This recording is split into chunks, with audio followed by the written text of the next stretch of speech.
자, 18강 예수는 그리스도라는 제목을 가지고 말씀 좀 드리도록 하겠습니다. 자, 그리스도 기름 부음 받은 자라는 뜻이죠.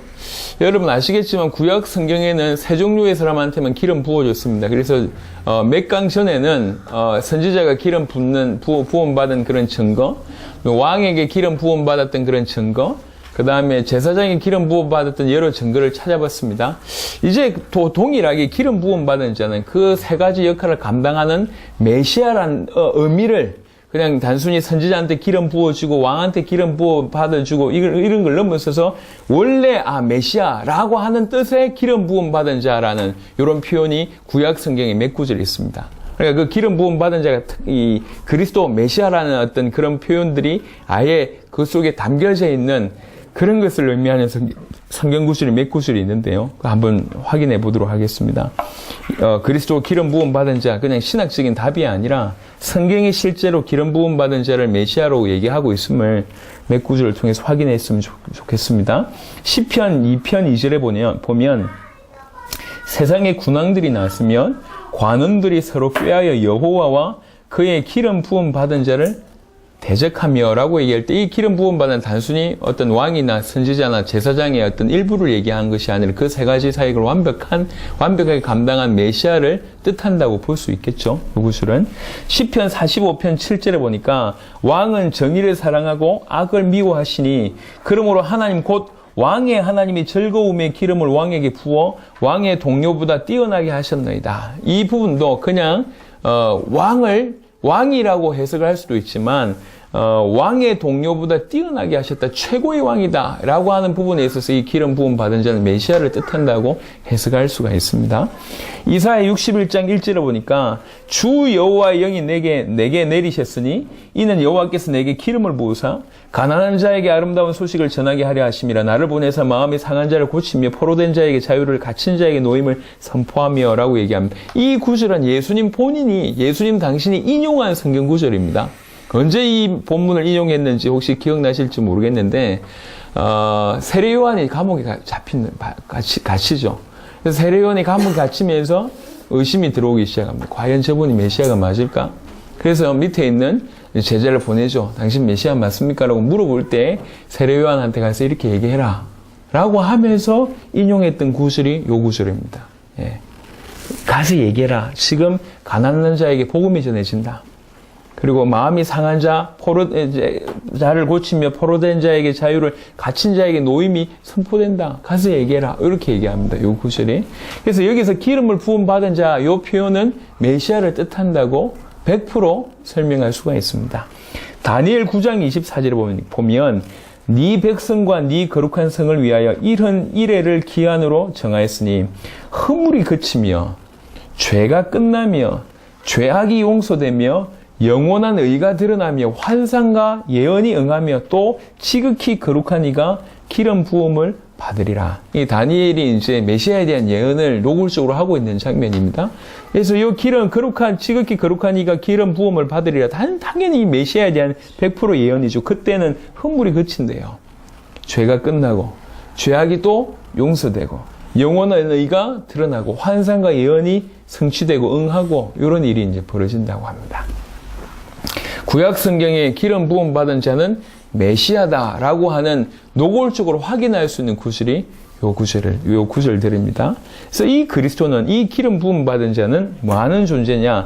인간의 본질적인 문제를 해결하시는 자다. 인간의 본질적인 문제가 뭔데요? 하나님과 단절된 문제입니다. 왜 단절됐습니까? 죄로 말미암아 단절됐고 그 배경에는 사단이 있습니다. 그래서 반드시 하나님과 단절, 죄, 사단의 문제, 이것이 본질적인 문제고 이게 해결돼야 된다. 이거 해결할 수 있는 유일한 길이 메시아, 그리스도라고 성경은 얘기하고 있습니다.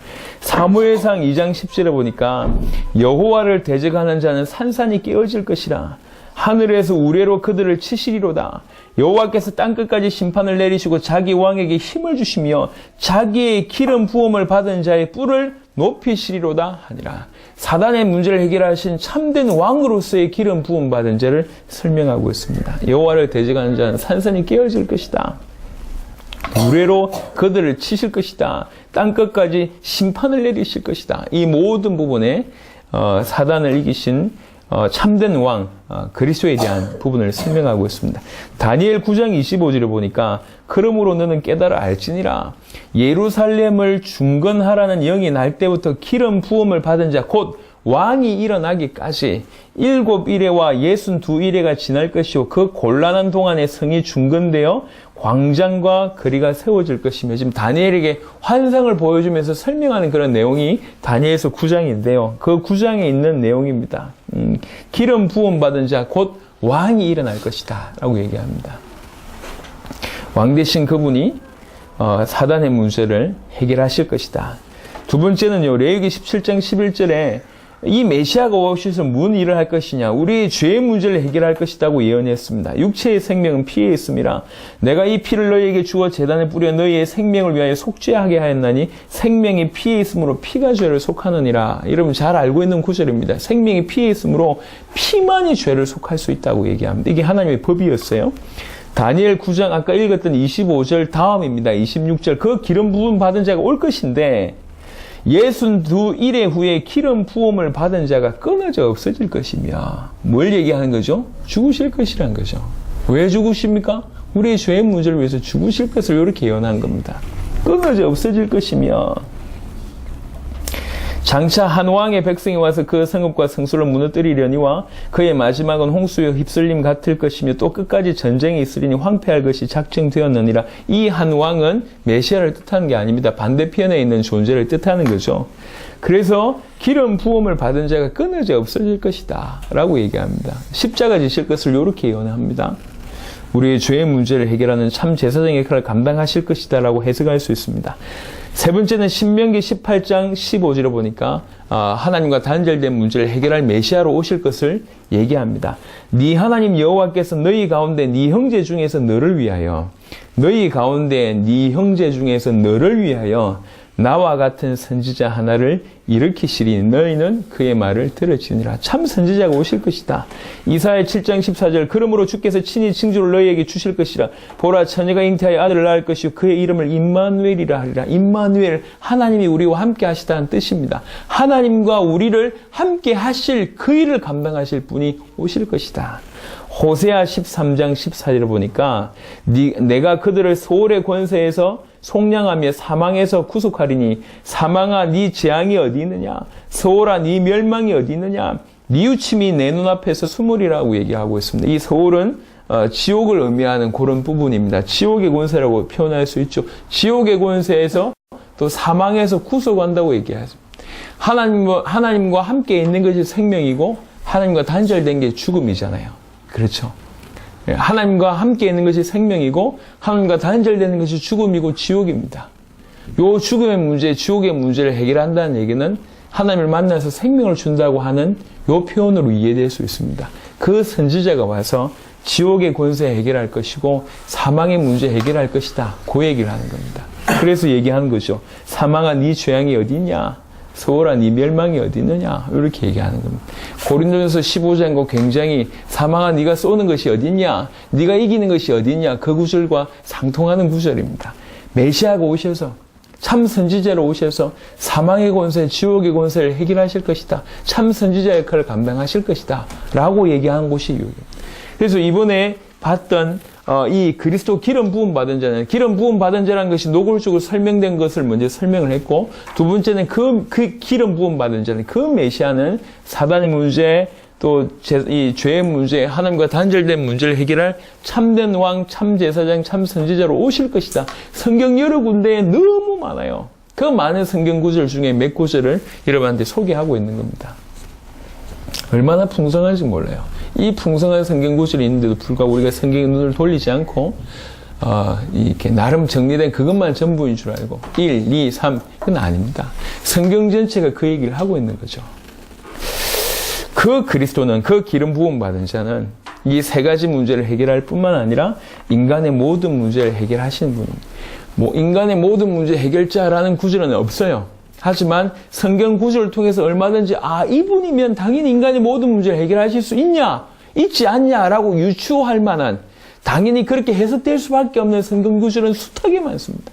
그중에 제가 자주 드는 성경 구절이 시편 23편 1절 같은 여호와는 나의 목자시니 내게 부족함이 없으리로다. 양에게 올바른 목자 있으면 아무런 문제 없습니다. 하나님이 천지를 창조하신 전능하신 하나님이 내 인생의 목자라면 이 사람 문제 있냔 말이에요. 없습니다. 부족함이 없다. 그리고 이사야 9장 6절에서 7절은 예수님은 오실 메시아를 표현하기를 이는 한 아기가 우리에게 낳고 한 아들을 우리에게 주신 바 되었는데 그의 어깨는 정사를 메었고 그의 이름은 기묘자다. 무슨 말입니까? 원더풀이다. 기가 막히게 묘한 분이다. 모사다. 최고의 카운셀러다. 그 말입니다. 전능하신 하나님이다. 영존하신 아버지다. 평강의 왕이다. 요 분이 우리 인생에 온다는 거예요. 기묘자, 모사, 전능하신 하나님, 영존하신 아버지, 예, 평강의 왕, 그분이 우리 인생에 온다는 얘기 문제 있겠냐 말이에요. 7절에 그 정사와 평강의 더함이 무궁하며 평강의 더함이 무궁하대요. 또 다윗의 왕자와 그의 나라에 군림하여 그 나라를 굳게 세우고 우리를 굳게 세우고 지금 이후로 영원히 정의와 공의로 그것을 보존하실 것이라. 만군의 여호와 열심히 이를 이루시리라.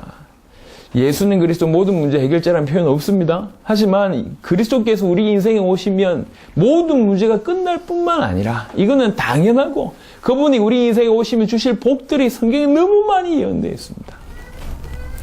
요한복음 4장 25절에 여자가 이르되 메시아 곧 그리스도라 하는 이가 오실 줄 내가 아노니 그가 오시면 모든 것을 우리에게 알려주시리이다. 저는 이 생각을 해봤어요. 왜 이 여인을 통해서 이 고백을 하게 하셨을까? 예, 뛰어난 사람들도 많이 있었을 건데 왜 하필 이 여인의 입술을 들어서 이 얘기 하셨을까? 메시아 곧 그가 오시면 우리에게 모든 것을 알려주시리라 이 얘기를 이 신약시대 때도 대단한 사람들이 많았을 거 아니에요. 예? 그 사람 입술을 통해서 이 얘기를 할 수도 있거든. 왕을 통해서 아니면 바울 같은 신학자를 통해서 뭐 대단한 사람을 할 수 있는데 가장 밑바닥에 있는 여인의 입을 통해서 이 고백을 하게 하셨고 이 고백이 성경에 그대로 기록되게 하셨어요. 무슨 의도죠? 이게 그들의 믿음이었다는 걸 뜻하게 되고 메시아를 믿는다는 것이 뭔지를 맨 밑바닥의 인생도 이렇게 믿었다는 것을 우리에게 밝히고 있는 겁니다. 메시아, 그리스도 당연히 우리 인생의 모든 문제 해결하실 분이죠. 하지만 그 이상이라는 얘기예요. 제가 자주 얘기합니다. 엊그제도 얘기했지만 이게 좀 이해가 돼야 될 것 같아요. 예수는 그리스도, 그리스도란 말은 인생 모든 문제 해결자라고 이렇게 연결시키면 안 돼요. 부등으로 얘기하면 이게 훨씬 큰 얘기입니다. 우리 입장으로 볼 때는 그리스도는 모든 문제 해결자입니다. 하지만 그 정도의 의미가 아니라니까. 우리 아이들에게 있어서 저는 아이들이 원하는 걸 다 해결해주는 해결자예요. 아빠 떡볶이 오케이, 아빠 음료수 오케이, 피자 오케이, 치킨 오케이. 우리 동네 치킨집은 우리가 다 살리는 것 같아요. 얼마나 우리 딸들이 잘 먹는지 몰라요. 얼굴이 좀 계속 달덩이가 돼가고 있습니다. 저는 쿠폰 10개를 모아가지고 뭐 하나 바꿔 먹는 이런 걸 인생에 경험해 본 적이 없는데 계속 지금 그렇게 하고 있어요. 가보면 얼마나 많이 시켜 먹는지. 아빠 치킨 돈이 없어. 돈이 왜 없어? 이래요. 이해를 못하는 모양이에요. 너무 부담 없이 막 시켜 먹어요. 그게 쟤네들한테 저는 문제 해결자죠. 예, 아빠보다는 문제 해결자를 더 원해요. 그래서 문제 해결자예요. 하지만 쟤네들 볼 때에 저는 문제 해결자일지 모르겠지만 제 가치는 쟤네들 문제 해결자 정도는 아닙니다. 그죠? 전 세계를 돌아다니고 세계 사회 가고 있는지 돌아다니는 건 알고 있어요. 아빠 어디가 미국 가 뭐 이런 건 알고 있는데 그 의미를 쟤네들이 알겠냔 말이에요. 주는 그리스도시요 살아계신 하나님의 아들이십니다. 하나님이요. 우리 인생의 조그만 문제를 해결할 그 정도의 능력자가 아닙니다. 우리가 볼 때는 모든 문제 해결자지만 그 그리스도 예수는 그 이상이라고, 그 이상이라는 표현도 부족합니다. 이걸 제대로 이해할 필요가 있습니다. 그래서 그런 그리스도가 우리 인생에 오면 당연히 우리 인생의 모든 문제 끝나는 건 당연하지 않습니까? 하나님이 우리와 동행하고 있다면서 내가 아직 문제가 있다는 건 말이 안 맞아요. 죽게 되는데요, 죽으면 돼요. 문제가 안 됩니다. 예, 아니 뭐 이게 굶어 죽게 되는데요, 굶어 죽으면 되지. 아무것도 할 수 없는데요, 안 하면 돼요. 주와 함께. 참는 게 아닙니다. 주와 함께. 그래서 이런 상황 가운데 있었기 때문에 바울이 감옥 가도 문제가 안 됐고 히브리 11장에 보니까 많은 사람들이 고통받아도 문제가 안 됐어요. 왜 그러냐? 예수를 그리스도로 믿기 때문에. 자, 그리스도는 이런 뜻입니다. 예수는 어떤 일을 하셨냐? 이게 이제 두 번째 각도입니다. 지금까지 훑어봤듯이 예수님이 십자가와 부활하신 것을 얘기하고 있습니다. 예수님이 히브리 2장 14절에 자녀들은 혈과 육에 속하였으면 그도 또한 같은 모양으로 혈과 육을 함께 지니시면 죽음을 통하여 죽음의 세력을 잡은 자 마귀를 멸하시며 요한일서 3장 8절에 죄를 짓는 자는 마귀에게 속하나니 마귀는 처음부터 범죄함이라 하나님의 아들이 나타나신 것은 마귀의 일을 멸하러 하심이라. 예수님이 십자가 부활로 마귀의 일을 끝낸 거예요. 히브리 9장 12절에 염소와 송아지의 피로 하지 아니하고 오직 자기의 피로 영원한 속죄를 이루사 단번에 성소에 들어가셨느니라. 마가복음 10장 45절에 인자가 온 것은 섬김을 받으려 함이 아니라 도리어 섬기려 하고 자기 목숨을 많은 사람의 대속물로 주려 합니다. 많은 사람을 위해서 자기 목숨을 대속물로 주기 위해서 죄의 문제를 해결해 주기 위한 그 제물이 되기 위해서 이 땅에 오셨고 십자가 부활로 그 일을 이루셨습니다. 히브리 세 번째 히브리 10장 19절에서 20절 보니까 그러므로 형제들아 우리가 예수의 피를 힘입어 성소에 들어갈 담력을 얻었나니 그 길은 우리를 위하여 휘장 가운데로 열어놓으신 새로운 살 길이요 휘장은 곧 그의 육체니라. 요한복음 14장 6절에 예수께서 이르시되 내가 곧 길이요 진리요 생명이 나로 말미암지 않고는 아버지께로 올 자가 없느니라. 하나님을 만나는 길을 여신 겁니다. 예수님이 하신 일이 뭐냐? 많은 일을 하셨는데 예수님이 궁극적으로 하신 일이 뭐냐? 이 일을 하신 거예요. 많은 크리스찬들이 그런 얘기를 합니다. 예수님을 따라가야 된다. 이렇게 얘기합니다. 예수님 따라가야죠. 하지만 예수님 따라가기 전에 먼저 해야 될 것은 예수님을 믿어야 되는 겁니다. 예수님이 오셔서 우리에게 보여주신 것은 당신 따라해라 라고 보여주신 게 아니에요. 첫 번째는 뭐냐? 믿으라는 거죠. 믿는 너희는 나를 따라오라. 이렇게 얘기하는 거예요. 예수가 그리스도라고 믿지 않는데, 믿지 못하는데 따를 수 있냐? 없습니다. 그래서 따르는 것은 두 번째요. 첫 번째는 뭐냐? 이 땅에 오셔서 그분이 우리에게 삶을 통해서 보여주신 이유는 뭐냐? 당신이 그리스도라는 것을 나타내신 겁니다. 수많은 사람들이 병을 낫게 하고 시대적인 메시지를 주게 하고 죽은 자를 살리게 하고 엄청난 기적을 일으킨 건 뭐냐면 기적 일으킨 게 목적이 아니고 죽은 자를 살리는 게 목적이 아니고 병을 낫게 한 게 목적이 아닙니다. 그렇게 하면서 당신이 누군지를 밝히신 거예요. 죽은 자를 살리면서 내가 그리스도 아니냐? 병자를 낫게 하면서 내가 그리스도다. 메시지를 주시면서 내가 그리스도다. 기적을 일으키면서 내가 그리스도라고 표적으로 모든 것을 허락하신 겁니다. 따라오라고 한 게 아니요. 그 표적을 보고 믿으라는 거죠. 믿는 자는 그 다음에 해야 될 게 뭐냐? 나를 따라오라고 얘기한 겁니다. 믿는 게 첫 번째입니다. 예수를 그리스도라고 믿어야 돼요. 그렇게 믿는 자가 그분을 위해서 따라가는 겁니다. 그런 자를 보고 그리스도인이라고 하는 거예요. 그리스도 기름 부음 받은 자는 우리 입장으로 볼 때 모든 문제를 해결하신 분입니다. 예수님은 십자가 부활로 이 모든 일을 행하셨어요. 그래서 예수가 그리스도라고 하는 겁니다. 이것이 복음입니다. 이것이 성경에서 밝히고 있는 핵심입니다. 예수는 그리스도. 마가복음 8장 29절에 보니까 또 물으시되 너희는 나를 누구라고 하느냐. 마태복음 16장에 그 부분을 마가복음은 이렇게 표현합니다. 베드로가 이르되 주는 그리스도시니이다 하며 이렇게 얘기하는. 로마서 5장 17절에 한 사람의 범죄로 말미암아 사망이 그 한 사람을 통하여 왕노릇 하였은즉 실제로 아담의 범죄로 말미암아 죄가 들어오고 죄로 말미암아 사망이 들어왔잖아요. 모든 사람에게 사망이 임했잖아요. 그래서 사망이 왕노릇 했습니다. 히브리 2장 14절 15절 보니까 모든 사람이 죽기를 무서워해서 일평생 종노릇 한다고 얘기했어요. 사망이 왕노릇 하는 상태입니다. 왕노릇 하였은즉 더욱 은혜와 의의 선물을 넘치게 받는 자들은 한 분 예수 그리스도를 통해서 생명 안에서 왕노릇 하리로다. 구원받은 우리는 그리스도를 통하여 생명 안에서 왕노릇 하는 자가 된 거예요. 자, 처음 인간과 죄 가운데 있는 인간과 지금을 설명해 보겠습니다. 자, 처음에는 하나님의 형상대로 지음받은 우리는 처음에 산자입니다. 생명이 됐다. 영적인 존재다. 동시에 왕적인 존재였어요. 처음부터 창세기 1장 26절, 28절, 시편 8편 4절에 왕적인 존재였고 처음부터 자녀였습니다. 그리고 그리스도와 비슷한 존재였어요.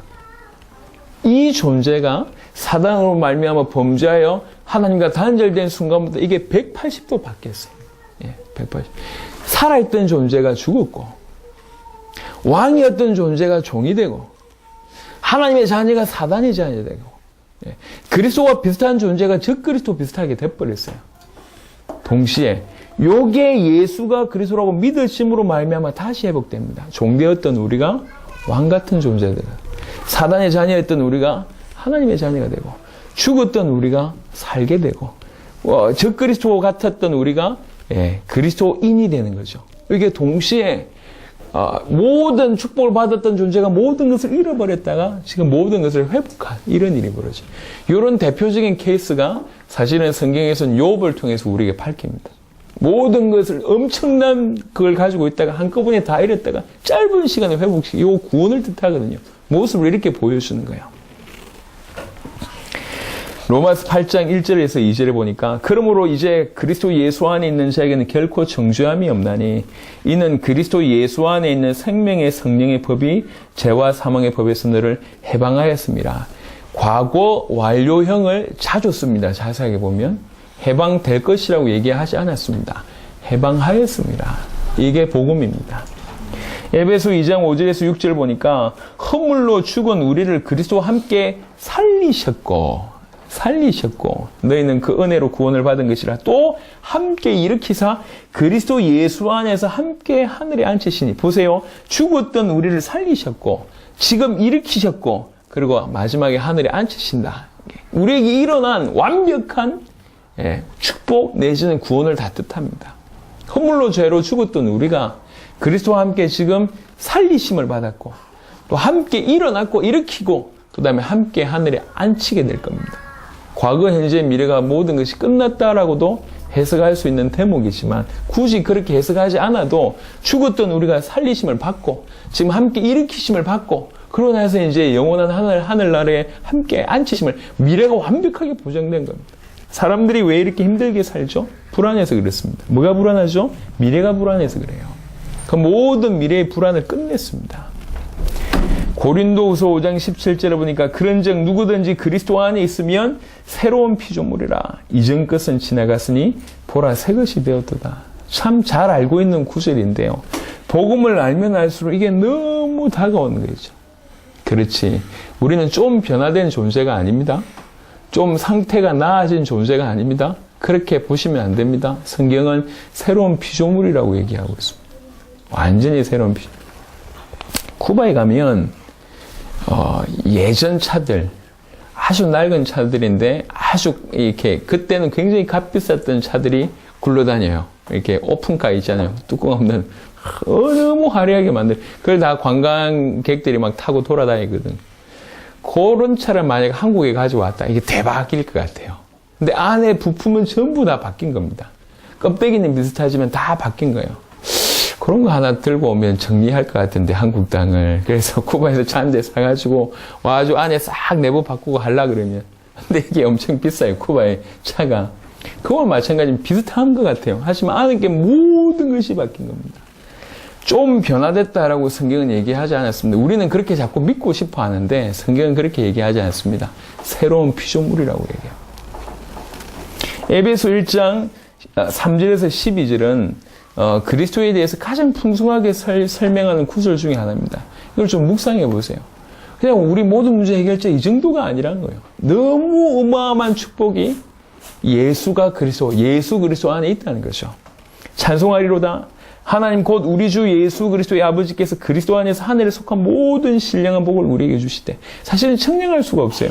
우리에게 복 줬다 이 정도가 아니라 복 줬는데 뭘 줬냐? 신령한 복을 줬대요. 그것만 해도 기가 막힌데 이게 하늘에 속한 모든 신령한 복이래요. 얼만큼 받았는지를 계수를 못하겠어요. 그리스도 안에서 하늘에 속한 모든 신령한 복을 우리에게 주셨대요. 곧 창세전에 그리스도 안에서 우리를 택하사 우리로 사랑 안에서 그 앞에 거룩하고 흠이 없게 하시려고 이렇게 하실 겁니다. 그 깊으신 뜻대로 우리를 예정하사 예수 그리스도로 말미암아 자기의 아들들이 되게 하셨으니, 그렇죠? 이는 그가 사랑하신 자 안에서 우리에게 거저 주시는 바 그의 은혜의 영광을 찬송하게 하려는 것이라. 우리는 그리스도 안에서 그의 은혜의 풍성함을 따라 그의 피로 말미암아 속량 곧 죄사함을 받았느니라. 이는 그가 모든 지혜와 총명을 우리에게 넘치게 하사, 그냥 단순히 은혜 주신다는 수준이 아닙니다. 모든 지혜와 총명을 우리에게 넘치게 하사 그 뜻의 비밀을 우리에게 알리신 것이요. 복음에 시시하지 않습니다. 그 뜻의 비밀이요. 그의 기뻐하심을 따라 그리스도 안에서 때가 찬 경륜을 위하여 예정하신 것이니 하늘에 있는 것이나 땅에 있는 것이 다 그리스도 안에서 통일되게 하려 하심이라. 이 그리스도의 이름이 얼마나 엄청난지를 설명을 못합니다. 그래서 설명하기를 이렇게 설명한 거예요. 하늘에 있는 것이나 땅에 있는 것이 그리스도로 다 통일된다는 거죠. 모든 일을 그의 뜻의 결정대로 일하신 이의 계획을 따라 우리가 예정을 입어 그 안에서 기업이 되었으니 이는 우리가 그리스도 안에서 전부터 바라던 그의 영광의 찬송이 되게 하려 하심이라. 영광의 찬송이 되게 하신대요. 우리 자체가 우리 같은 이 모자란 인생을 뭐라고 얘기하시냐면 마침내 영광의 찬송이 되게 하신대요. 우리나라의 귀중한 이렇게 이 애국지사들 아니면 독립군들 이런 분들이 있잖아요. 목숨건 지금으로 완전히 상징이 돼 있고 그 사람의 어떤 그 가문이 아예 영광스러운 가문이 돼 있지 그렇잖아요.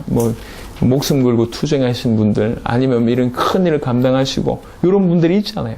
그 이름 생각할 때마다 많은 것들이 느껴지지 않습니까? 예, 영광이죠. 그와 같이 우리 인생을 이 낮은 우리 인생에 그 영광의 찬송이 되게 하신다. 그리스도 안에서 이런 은혜를 받았어요. 있을 수가 없죠.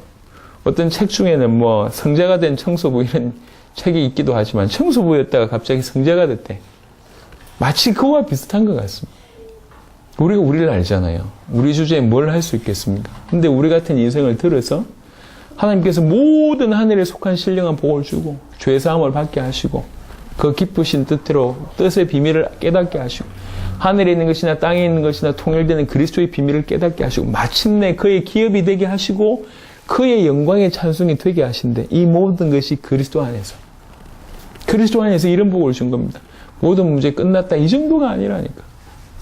예수가 그리스도라는 복은 이 축복은 이렇게 우주와 바꿀 수도 없는 모든 만물의 만유를 창조하신 그 어마어마한 축복의 비밀 그 자체입니다. 어떻게 표현을 못합니다. 오늘 예수가 그리스도다 이게 짧게 말씀을 드립니다. 성경에는 예수가 그리스도다 이것을 향해서 달리고 있습니다. 그리고 이 예수가 그리스도 되심을 계속 밝히고 있습니다. 그래서 예수가 그리스도란 이 눈이 우리에게 한번 열렸고 그 열려진 눈으로 계속 보면 이게 계속 풍성해져. 왜? 전부 그 얘기를 하고 있기 때문에. 그 비밀을 알리고 있기 때문에. 조금만 보면 여기서 저기서 막 터져 나옵니다. 이야, 이렇구나 저렇구나. 계속 계시하십니다. 더 깊어지도록. 예. 그리스도의 비밀이 더 깊어지도록. 그 십자가 부활이 더 깊어지도록. 예수가 그리스도로 대신 더 깊어지도록. 여러분, 사람이란 게 참 간사합니다. 어디에 초점이 가 있냐에 따라서 그 사람의 인생이 달라집니다. 문제에 초점 가 있으면 전부 문제를 해결하기 위해서 그리스도를 이용하는 인생이 됩니다. 여러분 문제 그대로 두시고 그리스도에게 눈이 가고 그 부분에 계속 초점이 가면 어느 날 이 문제 이미 있어도 상관없고 나중에 사라진다는 것을 많이 경험하게 될 겁니다. 사실은 이게 쉽지는 않지만 하나님께서 우리에게 힌트를 주고 계십니다. 네. 우리를 통해서 전 열방을 하나님 살리시기로 계획하셨고 부르셨습니다. 우리의 존재 가치는 당대 세계복음을 위해서 부르신 가장 앞선 인물들이라고 할 수 있습니다. 하나님 우리를 세우실 겁니다. 그리고 여러분이 많은 가정에 증거를 주실 것이고 하신의 사역에 증거를 주실 겁니다. 그래서 그 수준에 맞게끔 복음 앞에 서시길 바라고 이 복음 속에 깊이 들어가고 십자가 부활의 비밀이 되고 예수가 그리스도 계속 풍성해지기를 그리스도 예수 이름으로 축원합니다. 아멘.